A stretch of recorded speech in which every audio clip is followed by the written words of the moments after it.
Ni wakati timu inaenda kufanya enterrement bien sécurisé, kule wanakusa mavirisi mbalimbali, nabidi wakati wanafika kwa base hapo, mimi kama hygieniste de base na desinfecte gari yote ilibeba maiti na gari hiyo ilibeba ekipe ya EDS.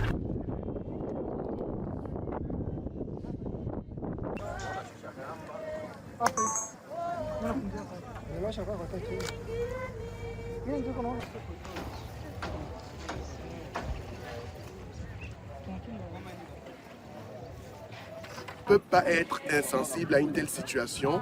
C'est un bébé, il avait toute la vie devant lui et malheureusement, il a été fauché par la maladie. Une maladie qui, comme vous le savez, se transmet d'une personne à une autre. S'il a eu cette maladie, ça veut dire que quelqu'un, malheureusement, la lui a transmis.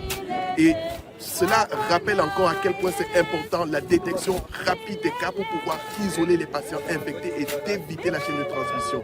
De telles mesures auraient pu être mises en place que malheureusement le bébé que nous enterrons aujourd'hui n'aurait peut-être pas été contaminé, lui comme plusieurs autres qui malheureusement aujourd'hui encore se retrouvent en centre d'isolement.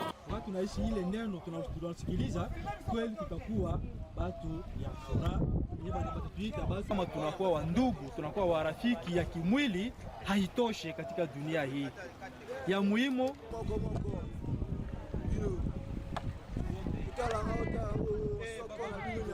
Le message que nous voulons transmettre, c'est qu'un mois après le début de l'épidémie, la maladie ne recule malheureusement pas. Elle continue à être présente au sein des communautés et a durement affecté des familles.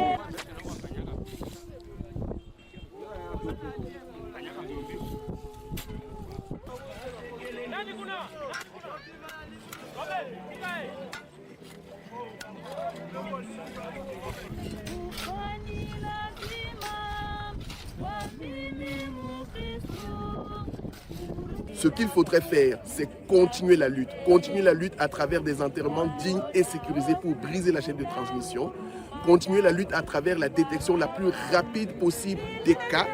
Dès les premiers symptômes, il faut se signaler, il faut se rendre dans un centre de traitement agréé et aussi, il faudrait qu'on réussisse à mobiliser toute la communauté pour que les vrais messages, les messages qui sauvent des vies puissent être partagés. Alijazwa na furaha na katika furaha yake akapaliza sauti.